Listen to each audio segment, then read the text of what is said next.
Hi, welcome back. If you haven't been here before, my name's Lee, and on this channel I cover geopolitics.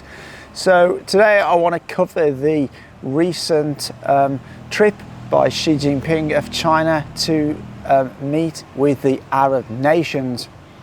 Now, this meeting took place in Riyadh, Saudi Arabia, and he met with many Arab leaders, but he was also hosted in a state event by the leader of Saudi Arabia, arguably the richest and largest nation in the Arab states.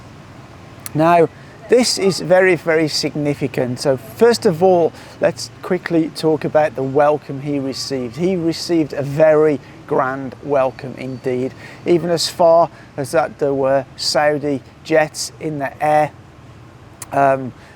with chemtrails in the colours of the Chinese flag. This is incredibly different to the welcome President Biden of the USA received when he went to try and lecture, let's say, Saudi Arabia about oil production a few months ago. Now, during the meeting, Xi pledged a lot of cooperation between the two nations. It's very apparent that both Saudi Arabia and many of the Arab nations are now pivoting away from the sphere of US influence and more towards Southeast Asia's influence. And personally, I think that can only be a good thing for the world. Now, let's talk about what happened at these meetings. Well, multi-billion-dollar deals were signed and sealed.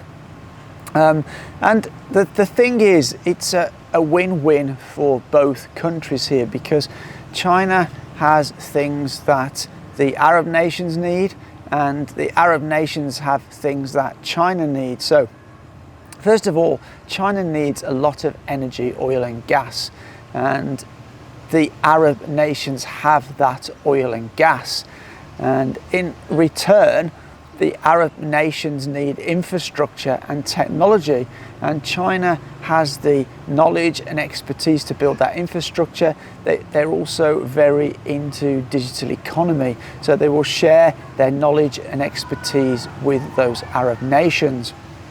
So that makes it a win-win situation for both. I'd also like to sort of note that China are very focused on energy security, and it's likely that those energy deals have been signed for sort of fairly long periods.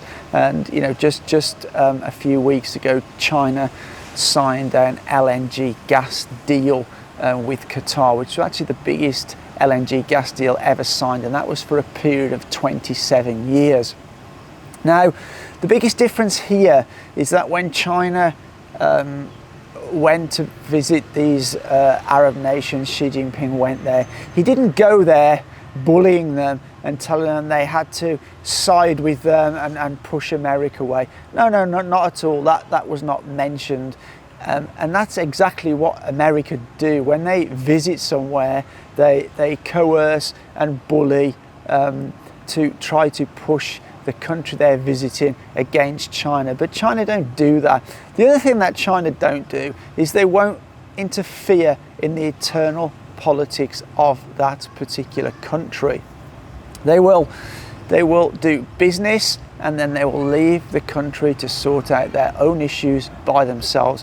And they also ask for that same respect from the countries they're dealing with. And again, that is very, very different to the model that America uses. America generally says, oh, do this, and if you don't do what we say, we'll possibly start colour revolution in your country, or we'll overthrow your government, or we'll impose sanctions on you.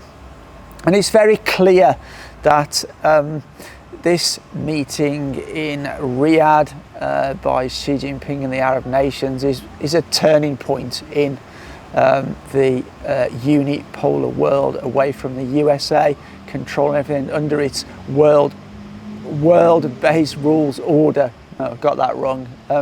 Anyway, you know what I mean. It's America thinking they can set the rules for the rest of the world.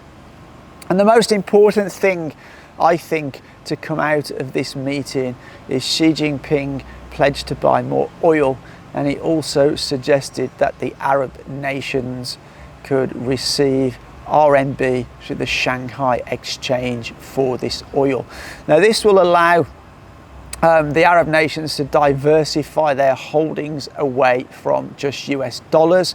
And I think there are many countries around the world wishing to do that now after they've seen what America did to Russia by seizing its sovereign assets all around the world after the conflict in Ukraine erupted. And I think many countries are very nervous, and they wish to diversify away from US dollars. This will also suit the Arab nations, as I said. So what will happen? China will buy oil and gas. They will pay in renminbi. The Arab nations will then use that same renminbi to fund the projects that China will undertake in those Arab nations, i.e. building infrastructure, transforming to a digital economy. And one last thing, one of the deals there, you know I'm quite a big fan of Huawei, and I've done some work for Huawei in the past. It's also interesting to note that one of the contract signs was in fact a large contract with Huawei, and they're the Saudi Arabia's main telecoms provider, will upgrade their telecoms network to the latest, fastest 5G technology, which will be a massive benefit to those users in Saudi Arabia. Anyway, I think this meeting, these last 3 days, is an absolute pivotal point in the way the world is going to be in the next century. Let's see if you agree with me. Leave your comments down below. But as always, for now, take care.